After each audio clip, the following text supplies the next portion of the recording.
आने वाले लोकसभा चुनाव में जिस सीट से सपा प्रमुख अखिलेश यादव चुनाव लड़ने की तैयारी कर रहे थे, वहां अब असदुद्दीन ओवैसी की पार्टी ने अपना उम्मीदवार उतारकर अखिलेश और सपा की टेंशन बढ़ा दी।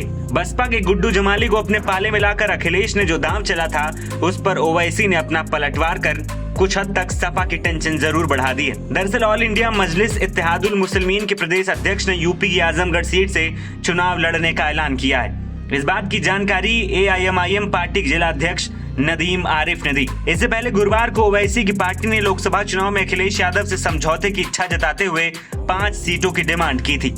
अखिलेश यादव को यह धमकी भी दी गई थी कि अगर उन्होंने AIMIM से समझौता करके उन्हें 5 सीट नहीं दी तो असदुद्दीन ओवैसी यूपी में न सिर्फ खुद किसी सीट से चुनाव लड़ेंगे, बल्कि मुस्लिम बाहुल्य 25 दूसरी सीटों पर अपने उम्मीदवार भी उतारेंगे। ऐसे में मुस्लिम वोटों का बंटवारा होने की पूरी जिम्मेदारी अखिलेश यादव की होगी।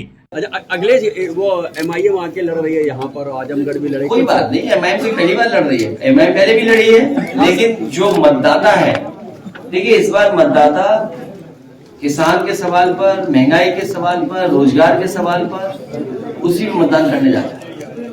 मतदाता ने मन बना लिया कि बीजेपी ने धोखा दिया। सोचिए 15 लाख करोड़ उद्योगपतियों का माफ हो गया और उन्हीं उद्योगपति को लोन दे दिया। किसान का कर्ज माफी नहीं हुआ, तो किसान तो कर्ज माफ कराना चाहता है, तो उसका काम समाजवादी लोग करेंगे। तो कोई फर्क है? आजमगढ़ बदायूं अभी जो सीट बताई बाहुल्य सीटों पे लड़ने जा रहे हो, बाहुल्य सीटें सारी जो है आप आजमगढ़। भाई न्यूज स्पेस कौन दिला रहा है? बीजेपी न्यूज स्पेस दिला रही है। भाई जो बीजेपी को सूट करेगा वो न्यूज स्पेस वो पाएगा। भाई जो बीजेपी को सूट करेगी न्यूज, वो स्पेस पाएंगे ना। और चुनाव तो लड़ा जाता है, आप किसी पॉलिटिकल पार्टी को कैसे मना कर देंगे आप चुनाव लड़ेंगे? और पॉलिटिकल पार्टी तो चुनाव लड़ती हैं। अपनी पार्टी AIMIM के साथ ओवैसी यूपी में कांग्रेस और बीजेपी को टक्कर देते नजर आएंगे। वो 7 सीटें जिन पर ओवैसी की पार्टी चुनाव लड़ने की तैयारी में है, वो फिरोजाबाद, बदायूं, मुरादाबाद, संभल, अमरोहा, मेरठ और आजमगढ़ है। ये सभी मुस्लिम बाहुल्य सीटें। ओवैसी की पार्टी को इन सीटों पर जीत की उम्मीद है। बता दें कि AIMIM के उत्तर प्रदेश अध्यक्ष शौकत अली ने 20 लोकसभा सीटों पर 2024 में चुनाव लड़ने का प्रस्ताव भेजा था।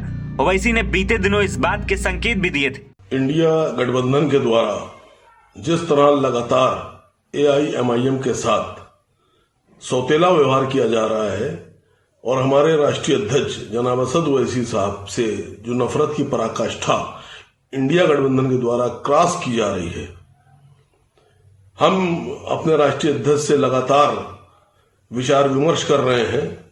हमारी 3 राउंड की वार्ता हो चुकी है।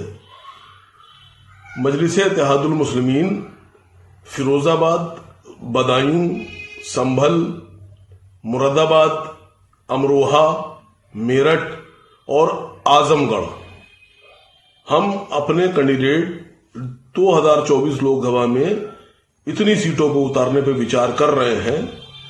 बाकी हमारी बातचीत चल रही है, आगे हो सकता हो इन सीटों में और भी इजाफा कुछ सीटों पे किया जाए। गौरतलब है कि साल 2022 के विधानसभा चुनाव में भी AIMIM ने प्रदेश में 95 सीटों पर अपने प्रत्याशी उतारे थे। उसमें से एक भी सीट उन्हें नहीं मिली थी, लेकिन 2.01% वोट लेने में सफलता जरूर हासिल हुई थी। उस समय ओवैसी प्रचार के लिए कई जिलों में आए भी थे। ओवैसी के मैदान में उतरने से अल्पसंख्यक वोटों का न सिर्फ बिखराव होता है, जबकि इसका सीधा नुकसान सपा को होता है। NBT ऑनलाइन की रिपोर्ट।